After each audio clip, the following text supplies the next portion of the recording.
Christian Horner has been fired from Red Bull Racing. Horner was the team's CEO and team principal, and shocking news that's caught everyone off guard that he is now gone from the team. Here are my 3 takeaways on why was he fired, what does this mean for Max Verstappen's future, and who sees winning next, Horner or Red Bull Racing.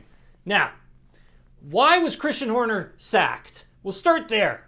Red Bull Racing isn't saying much at this point. Neither is Red Bull, the parent company, either. Nothing has been made public when it comes to why was he let go. But I can tell you what I've heard from a few sources that are close to the story. Sounds as though this was performance-based. So if you go back to 2023 and you take a look at where this team was, winning all of the races, winning the Constructors' Championship, winning the Drivers' title as well, and then you fast forward to now where the team is in the Constructors' Championship, sitting 4th, not the strongest, the car isn't the greatest, the second seat is still really struggling to find its feet, and all of this being held up on Max Verstappen's shoulders to bring this car to the finish line, score some points, maybe a race win here or there, capturing the pole position at the British Grand Prix, which was absolutely wild. But if you go back, we'll start with 2023, the downturn, as I like to call it, there. Spanish Grand Prix, they introduced some new components to the Red Bull Racing machine, and at that time, that car was winning everything. But the second seat, Sergio Perez, is the one that starts struggling first. And then over the months, both drivers, and Max Verstappen and Sergio Perez, telling the team that car's not feeling the greatest. Not really too sure with the direction. Didn't really sound like the team was actually listening that much to either driver as well. And then you get to 2024, the start of it, you had the Christian Horner scandal, which he was cleared of. But then also on top of all that, Horner butting heads with Dr. Helmut Marko, Max Verstappen's agent, Raymond Vermeulen, Jos Verstappen as well. And things starting to sour within that group, in that function behind the scenes. And then as the season progresses, it just turns into a bit of a struggle with the car. The second seat is still really struggling, and Sergio Perez to find its feet. And this car has up moments, down moments as well. So really just all around, not the greatest. Then you come into 2025, and this car is just nowhere, really. If it's not for Max Verstappen, this car is probably one of the worst on the grid at this moment.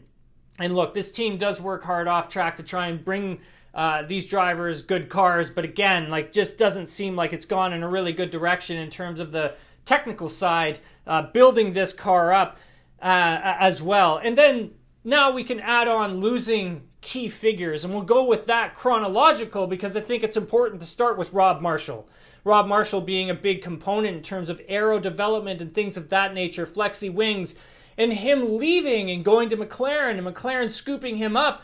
And he is a key player now at McLaren in terms of building out that aerodynamics on McLaren's race car. And if you take a look at where McLaren is now, seems to be working out okay. Then Adrian Newey, obviously the big fish in all of this, him saying that he's had enough, and him actually picking up, leaving Red Bull Racing, Aston Martin, scooping him up, and then you really start to see the downturn with their race cars as soon as Adrian leaves. And then on the back end of that, Jonathan Wheatley leaves midway through last year, signs a deal to be the team principal of Sauber. And now take a look at Sauber and just how competitive they are. Their car actually looking a little bit better than the Red Bull machine, especially over the last few races. And Jonathan Wheatley being, again, a key component. He was a sporting director for Red Bull Racing, really keeping the team together. And now just not a lot of vocal leadership within the Red Bull Racing trackside operations. Again, maybe also leadership within the factory and the technical side as well, maybe being missed out on at the same time. Now you have the Red Bull ownership, the Austrian side and the Thai side. The Thai side really backing Christian for a really long time. And I think the performance of the team, that started to wane a little bit more, and the Thai side just wanting more performance as well. So too did the Austrian side from this team and this car, because they have this generational star in Max Verstappen, and most importantly Max Verstappen, because the relationship between the two, so I was told, not the greatest between Max and Christian as well. So what does this mean for Max Verstappen's future? Well, there are still fears that Max could leave the team. Max's agent was speaking to the Telegraph. Raymond Vermeulen, who is Max's agent, on Wednesday, talking to the Telegraph and saying they were informed in advance by Red Bull management of Christian Horner being let go, and they want more performance. That's all they want. More performance. And that's all that Max has really ever asked for, is more performance from the team and from the car as well. So could he leave for next year? I still am going to back what I've been saying now for a bit. I still see it doubtful that he could leave for 2026. Horner was pretty adamant last week at the British Grand Prix that Max has got a contract with Red Bull Racing. But that doesn't stop him from leaving in 2027. So when I talk about performance-based, why Horner was let go, if we go back to that, we can dig into it a little bit more. A lot of rumors swirling around where Red Bull Racing could be in 2026. Reminder that we have a huge power unit engine regulation change, technical side of the cars as well. The cars are changing as well for 2026. It's a huge revamp for Formula One and the machines on track. But a big component of it, the heartbeat of it, is going to be the power units, the engines, and how good are they, these hybrid engines.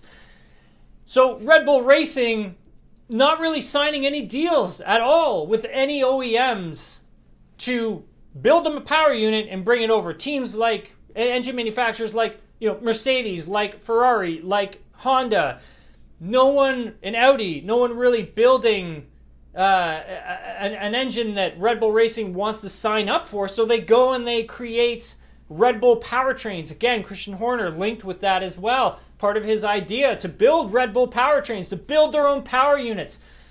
So that is a huge undertaking. Massive. I cannot tell you how big that is. At the moment, again, these are rumors, but sounds like the 2026 Red Bull Racing power unit may not be as competitive, or it may not be where they want it to be just yet. Doesn't mean it's not going to take a step. And again, these are all paddock rumors and gossip, but if you're Max Verstappen, wouldn't you want to hang around Red Bull Racing to kind of see what the team has built and where it is when it stacks up to all the other teams? And so that's why I think for 2027 we could be looking at a Max Verstappen move then, if things aren't going right for 2026. Because if you're Red Bull Racing, you don't want to keep an unhappy Max Verstappen at your team, because it's just going to make things even worse if the driver is really unhappy with how things are going. So I think also on top of all this, you could look at it another way, which is, now that Christian Horner is gone, how rock solid is Verstappen's contract with the team? Remember, Horner was the CEO, team principal, sort of that first line of defense, the top dogs at Red Bull Racing. Christian Horner was that. And so again, he's the guy who would be a part of this Max Verstappen contract, building it up for him, the out clauses, all of these things. So if he's not there, then how likely is it that someone could really come in? I mean, obviously the lawyers could, but someone could come in and really, really stop Max from leaving and triggering an out clause. However, still don't think he's going to leave for 2026. I mean, he could, but I just, at this moment, I just don't see it just yet.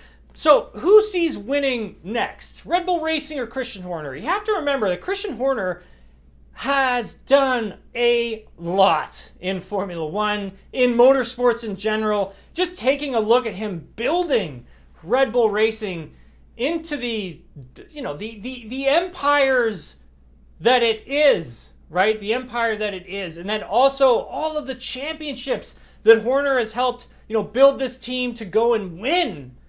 It is quite remarkable if you go back and you take a look at, back to like the Jaguar days when he came in to take over for Red Bull Racing and building Red Bull Racing up literally from the ground up was a remarkable story. And this guy's CV, his resume, is pretty legendary. Now, if we take a look at Red Bull Racing and what they've done, bringing in Laurent Mekies to take over for Christian Horner, and you take a look at his CV, again, very impressive. And just to see what he's done at Racing Bulls as well. I mean, Laurent Mekies was the team principal at Racing Bulls before Red Bull Racing just brought him over to take over for Christian Horner. So he is extremely talented mind, and you're starting to see racing teams, F1 teams, for their team principal roles, taking on technically minded individuals to be their team principals. Even just take a look at McLaren. They're a perfect example. Andreas Stella, very technically sound, technical mind. So having that as your team principal to sort of sort the entire technical side of the car out and the drivers as well. And then you've got, Zach Brown, the CEO, who's handling the contracts, who's handling the business, who's handling the sales, the marketing, the drivers' contracts, having him taking care of all of that. And then, even Andy Cowell over at Aston Martin, same thing there. And other teams that now are starting to really adopt that. Jonathan Wheatley down at Sauber, and then you can see the turnaround down at Sauber as well. So, really starting to see teams dig into that side. So could this help propel Red Bull Racing forward? Can Laurent Mekies come in and really rearrange this team quickly and get them back to their winning ways? I mean, that is going to be an interesting story to watch out for. But when you've got Max Verstappen, you have a chance at winning races, especially this year. But when it comes to championships, we'll see what 2026 looks like when we get there, but could be a tough mountain to climb for anyone. But Horner has been linked to other teams. Most recently, there was some rumors that Ferrari had reached out and spoken to Christian Horner about going there and working for them. I mean, so he is coveted, right? Like, this is a guy that is going to be taking phone calls, I think, starting like tomorrow or maybe even next week. Like, I would be if I was a team, if I owned a team, or if I was a CEO of a team, I'd be picking up the phone to at least have a conversation to see what he's thinking, where his head's at, what does he want to do. What are the teams that I could see him going to? I mean, if I'm Alpine, I'm making a call. I am making a call to inquire. That is a team that is kind of a rudderless ship at this moment, and they need a little bit of help. They need a lot of help. So I would actually, reach out and see if Christian Horner would be interested in taking on a position at a team like an Alpine. But needless to say, Horner is going to be coveted, I think. I think he is a lifer when it comes to motorsports, whether it be Formula One or something else entirely. We're going to have more on this story as it unfolds over on SportsCenter later tonight. So make sure you tune in there, and we'll keep you updated on what happens, why it happened, as Christian Horner has been fired from Red Bull Racing.